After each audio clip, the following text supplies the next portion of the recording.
আমার নবী কেমন সুন্দর। আমার নবীর সৌন্দর্যের বর্ণনা দিতে গিয়ে রাসূলের প্রিয়তমা স্ত্রী আম্মা জানা আয়েশা বলেন, লানা শামসুন ওয়ালিল আফাকি শামসুন, লানা শামসুন ওয়ালিল আফাকি শামসুন। আমার একটি সূর্য রয়েছে, আরেকটি সূর্য আকাশে। ওয়া শামসি খায়রুম মিন শামসিস সামা। আমার সূর্যটার সামনে আকাশের সূর্যটাকে কেমন জেনে মনে হয় ফ্যাকাশে। আমার সূর্যের সামনে আকাশের সূর্যটাকে ফ্যাকাশে মনে হয়। ফা ইন্না শামসা তাতলু বাদাল ফাজরি। আকাশের যেই সূর্য তোমরা দেখতে পাও, ওই সূর্য প্রত্যেক দিন ফজরের পরে উদিত হয়। ওয়া শামসি তালিউন বাদাল আসা। আর আমার যেই সূর্য, ওই সূর্যটা প্রত্যেক দিন এশারের নামাজের পরে আমার ঘরে উদিত হয়। আমার নবী এত সুন্দর নবী, আমার নবী এত সুন্দর নবী, সেই নবীকে ভালোবাসবেন না তো কাকে ভালোবাসবেন? আমার নবী শুধু সুন্দর নবী ছিলেন না, আমার নবীর আখলাকও তেমন সুন্দর আখলাক ছিল। আমার নবীর আখলাক কেমন আখলাক, আমার নবীর চরিত্র কেমন চরিত্র ছিল। আল্লাহ পাক রব্বুল আলামিন নিজেই রাসূলের চরিত্রের বর্ণনা দিতে গিয়ে বলেন, ওয়া ইন্নাকা লাআলা খুলুকিন আযীম, ওয়া ইন্নাকা লাআলা খুলুকিন আযীম। হাবিব, আপনার চরিত্র তা মহা সুন্দর চরিত্র।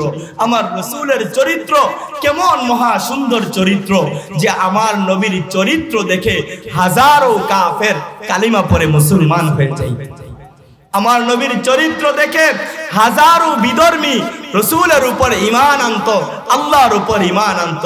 তো সেই নবী, যেই নবীর ব্যাপারে কবি বলেন, সালামুন আলা খায়রিল আনামি ওয়া সাইয়্যিদি হাবিবি ইলাহিল আলামিন মুহাম্মাদি বাশীরিন নাযীরিন হাশিমিয়্যিন মুকাররামিন আতুফিন রাউফিন মাইয়ুসাম্মা বিআহমাদি। তো মুহতারাম হাজিরিন, এমন রাসূলকে ভালোবাসার দরকার আছে না?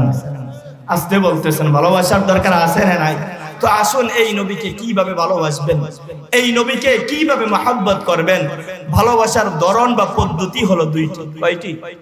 দুইটি। একটি হলো সাহাবী পদ্ধতি, অপর আরেকটি হলো ইহুদি পদ্ধতি। ইহুদিরাও তাদের নবী হযরতে মূসা আলাইহিস সালাতু ওয়াস সালামকে ভালোবাসতো। কেমন ভালোবাসতো? আল্লাহ পাক রব্বুল আলামিন যখন আদেশ করলেন, হে নবী মূসা, যাও তুমি তোমার সম্প্রদায়কে নিয়ে তোমাদের বাপদাদার যেই বসত ভিটা আমালিকা সম্প্রদায় দখল করে রেখেছে সেটা আজাদ করো, স্বাধীন করো, মুক্ত করো। আল্লাহর নবী হযরতে মূসা আলাইহিস সালাতু ওয়াস সালাম তার জাতির নিকটে গিয়ে বলল, হে আমার জাতি বনি ইসরাইল, আল্লাহ পাক রব্বুল আলামিনের আদেশ আমরা যেন আমাদের বাপদাদার যেই বসত ভিটা কওমে আমালিকার হাত থেকে আজাদ করি, স্বাধীন করি, মুক্ত করি। আসো তোমরা তাদের থেকে আমরা আমাদের বাপদাদার বসত ভিটা আজাদ করব, স্বাধীন করব, মুক্ত করব। আল্লাহর নবী হযরতে মূসা নবী যখন এই কথা বললেন, তখন তার উম্মত বনি ইসরাইল কি জবাব দিল? ইযহাব আনতা ওয়া রাব্বুকা ফাকাতিলা ইন্না হাউনা কাঈদুন। হে নবী মূসা, যাও তুমি আর তোমার আল্লাহ গিয়ে উদ্ধার করো, আমরা তোমার সাথে নাই। পড়ুন নাউযুবিল্লাহ। মূসা নবী জিজ্ঞাসা করলো, কিসের জন্য নাই তোমরা আমার সাথে? তখন তারা জবাব দিল, কারণ কওমে আমালিকা এমন এক দুর্দর্শ জাতি, কওমে আমালিকা এমন এক দুর্দর্শ জাতি, তাদের সাথে লড়াই করে আমরা টিকতে পারবো না, তাদের সাথে আমরা যুদ্ধ করে পেরে উঠবো না। এজন্যই যাও তুমি আর তোমার আল্লাহ গিয়ে লড়াই করো, আমরা তোমার সাথে নাই। পড়ুন নাউযুবিল্লাহ। এটা হলো এক প্রকার ভালোবাসা, যে নবী মিষ্টি খাওয়া লাগে আসি, নবী মিষ্টি, ফিন্নি, জিলাপি, আমিত্তি আর খিচুড়ি খাওয়া লাগবে, আসি আপনার সাথে। ইসলামের যেই মধুর মধুর যেই জিনিসগুলো সেগুলো পালন করতে রাজি, কিন্তু কষ্ট যদি করতে হয়, আঘাত যদি সহ্য করতে হয়, কষ্টের কাজ যদি আসে তাহলে সেটা আমরা করতে রাজি না। এটা হলো এক প্রকার ভালোবাসা, যে নবী আপনার জন্য সব করতে রাজি, কিন্তু কাদিয়ানীরা আপনার বিরুদ্ধে কথা বলবে, তাদের ব্যাপারে আমি প্রতিবাদ করতে রাজি নাই। এটা হলো এক প্রকার ভালোবাসা। দ্বিতীয় আরেকটা ভালোবাসা হলো সাহাবী পদ্ধতি। আল্লাহু আকবার। আল্লাহু আকবার। সাহাবীরা রাসূলকে কেমন ভাবে ভালোবাসতেন, সাহাবীরা রাসূলকে কেমন ভাবে মহব্বত করতেন। আজকে আমার আপনার মধ্যে রাসূলের ভালোবাসা নাই, আজকে আমরা রাসূলকে ভালোবাসার মতো ভালোবাসতে পারি না। সাহাবীরা রাসূলকে ভালোবাসার মতো ভালোবাসতে পারতেন, রাসূলকে ভালোবাসার মতো ভালোবাসতেন। এজন্যই তো সাহাবীরা সফল কাম হয়ে গেছেন। সাহাবীরা রাসূলকে কেমন ভাবে মহব্বত করতেন, ভালোবাসতেন। বদরের যুদ্ধ আল্লাহর নবীর জীবনের প্রথম যেই যুদ্ধ, ওই যুদ্ধের নাম হলো বদরের যুদ্ধ। নবী আমার 313 জন সাহাবীকে সঙ্গে নিয়ে বদরের প্রান্তরে উপস্থিত হয়ে গেলেন। চেয়ে দেখলেন কুফফার শক্তি 1000-এরও বেশি, পক্ষান্তরে মুসলমান মাত্র 313 জন, যারা নিরন্ন নিরস্ত্র, যাদের কোনো ঢাল নাই, যাদের কোনো তরবারি নাই, যাদের কোনো লৌহ বর্ম নাই। আর পক্ষান্তরে কুফফার শক্তি, যাদের ঢাল রয়েছে, যাদের তরবারি রয়েছে, যাদের লৌহ বর্ম রয়েছে। আল্লাহর নবী টেনশনের মধ্যে পড়ে গেলেন, নবী আমার চিন্তার মধ্যে পড়ে গেলেন।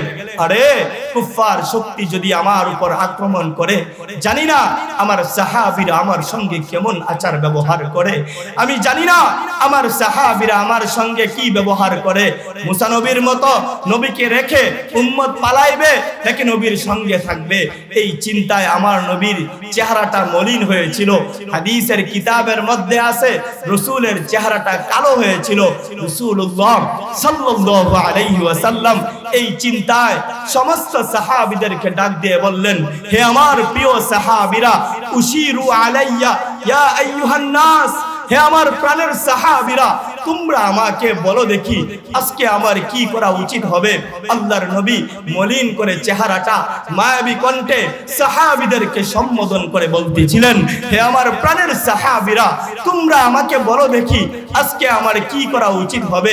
আল্লাহর নবীর যখন এই মলিন চেহারা রাসূলের এক আশিক দেখলেন, ওই আশিকের নাম ছিল হযরতে মিকদাদ ইবনে আসওয়াদ রাদিয়াল্লাহু তাআলা আনহু।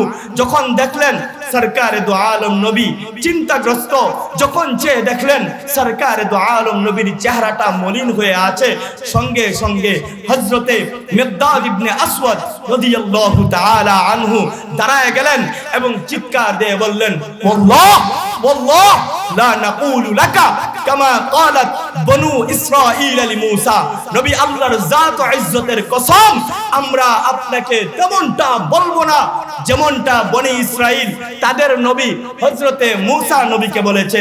নবী আমরা আপনাকে তেমনটা বলবো না, বরঞ্চ নবী আমাদের বক্তব্য শুনুন। ইযহাব আনতা ওয়া রাব্বুকা ফাকাতিলা ইন্না মাআকুমা মুকাতিলুন, নবী আপনি সামনের দিকে অগ্রসর হন, নবী আপনি সামনের দিকে অগ্রসর হন। ওয়ালাকিন্না নুকাতিলু আন ইয়ামিনিক, নবী আপনি টেনশন করিয়েন না, কাফেরদের ঢাল রয়েছে, তরবারি রয়েছে, লৌহ বর্ম রয়েছে, তারা সংখ্যায় বেশি, নবী আপনি টেনশন করিয়েন না। ওয়ালাকিন্না নুকাতিলু আন ইয়ামিনিক, নবী আমরা আপনার ডানে থেকে যুদ্ধ করব। ওয়া আন শিমালিক, নবী আমরা আপনার বামে থেকে যুদ্ধ করব। ওয়া আন আমামিক, আমরা আপনার সামনে থেকে যুদ্ধ করব। ওয়া আন খালফিক, আমরা আপনার পিছন থেকে যুদ্ধ করব। নবী ওয়াল্লাহি আমাদের একজন সাহাবী যতক্ষণ পর্যন্ত জিন্দা থাকবে, আমাদের একজন সাহাবীর শরীরে যতক্ষণ পর্যন্ত এক ফোঁটা রক্ত থাকবে, নবী আপনার শরীরে আমরা একটা ফুলের টুকা পর্যন্ত লাগতে দিব। নবী আমরা আপনার জন্য জীবন দিতে প্রস্তুত। নবী আমরা আপনার জন্য আমাদের বাবা মাকে সন্তান হারা করতে প্রস্তুত।